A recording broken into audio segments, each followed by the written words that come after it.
E estamos de volta para o último bloco do Canal Livre, que esta noite recebe o jurista Walter Mairovich. Veja como eram feitas as reuniões para distribuição do dinheiro da corrupção na Petrobras, da reportagem do nosso companheiro que aqui está, o Sandro Barbosa.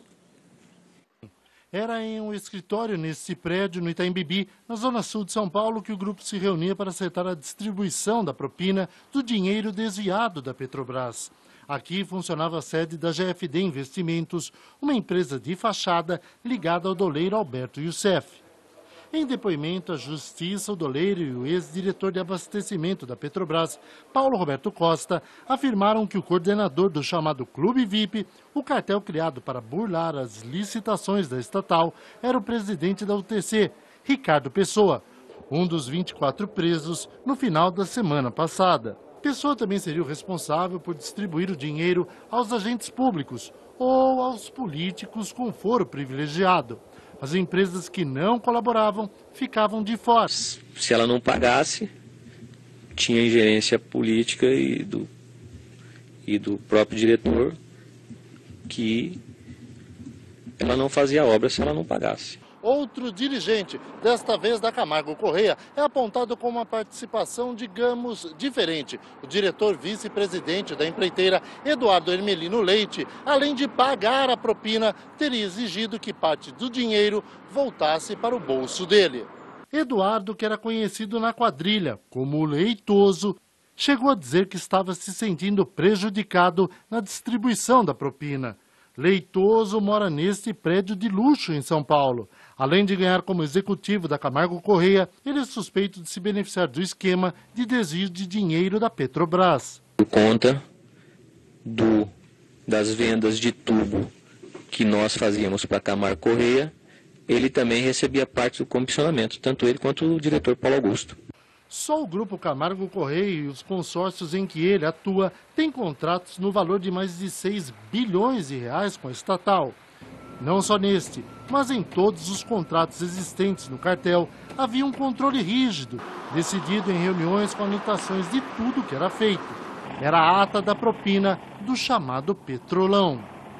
Isso era feito uma ata. Nessa reunião participava o agente político, o Genu, eu, o Paulo Roberto. Mas desculpa, era feita uma ata formal disso? Era feita uma ata escrita. Mas constava esses detalhamentos? Constava os detalhamentos, Vossa Excelência. Professor, só esse grupo é acusado de desviar 10 bilhões e ter lavado 10 bilhões de reais. Se o senhor pegar a população carcerária de São Paulo, a maior do Brasil, tenho certeza que eles não desviaram, que eles não roubaram tudo isso. Como explicar para o brasileiro que esses políticos, essas pessoas, não vão para a cadeia e o cara que roubou ali um telefone celular, é um roubo, é claro, está na cadeia com valores muito menores? Na realidade, nós precisamos mudar um pouco a concepção. Veja, o que representa, trocando isso que você falou, o que representa hoje um roubo, um assalto a banco, se a gente olhar todas essas importâncias, esses valores, será que aquele pessoal dos bancos, será que eles viraram trombadinhas?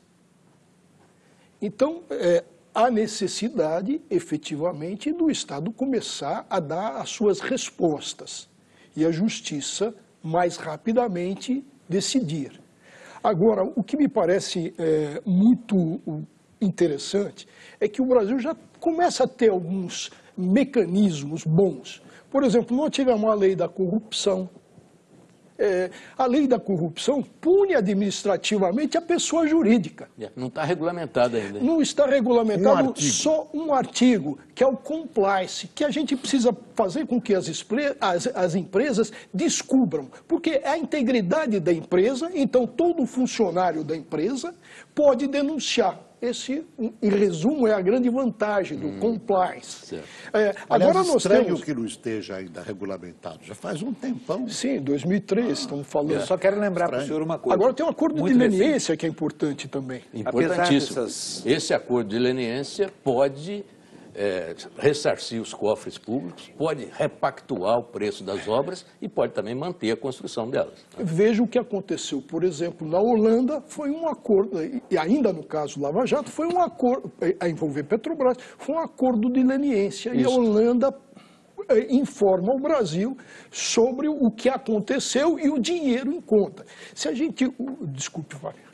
Não, mas pode continuar. Pode terminar. Você está bem dentro do que eu ia perguntar mesmo. Sim. Então, se a gente olhar não só esse acordo de leniência, que é importantíssimo, nós vamos bater aqui no metrô de São Paulo, onde, por exemplo, a Siemens fez um acordo de leniência e depois reclamou que vazou. Mas qual é a importância? É tão importante quanto a delação premiada, que em pleno século XVIII, um dos maiores juristas, o alemão von Ehring, disse: um dia o Estado estará tão fraco, tão fragilizado e o crime tão potente que há necessidade de se fazer acordos para se descobrir os peixes maiores. Aliás, o caso do metrô precisa começar a andar, né? Sem trocadilhos. Sim, exatamente. Não só o caso do metrô, a gente tem aí um mensalão mineiro. Que está parado lá também. Agora, deixa eu perguntar aqui uma coisa para o senhor. Nessa confusão toda, a gente perdeu até uma referência histórica muito importante. Foi outro dia que, pela primeira vez na vida, na história desse país, se condenou pela primeira vez um político, que foi o Donadon. Você se lembra disso? Foi outro dia. A gente já venceu essa inércia da história, que nos coloca assim, sempre como caudatares da roubalheira, e tendentes a sempre entender esse tipo de crime como uma coisa natural, faz parte da política, como, aliás, disseram esses advogados aí agora há pouco. Na maior cara de pau, inclusive. Lembrando que o Donadon, ele chegou a ter foro privilegiado, depois acabou o mandato, ele voltou, e tantos anos. O problema todo que eu vejo é a grande morosidade. Agora, eu gostaria de lembrar que esse problema de corrupção já saiu do Brasil, não é só brasileiro, porque afeta a economia mundial. E a Convenção das Nações Unidas, que foi em Mérida, no México, diz o quê? Que os países se empobrecem com a corrupção. E o Conselho da Europa montou um grupo especial de 49 países, eles se avaliam entre si, sugerem e combatem a corrupção. E o Brasil, infelizmente, ainda não entrou nele.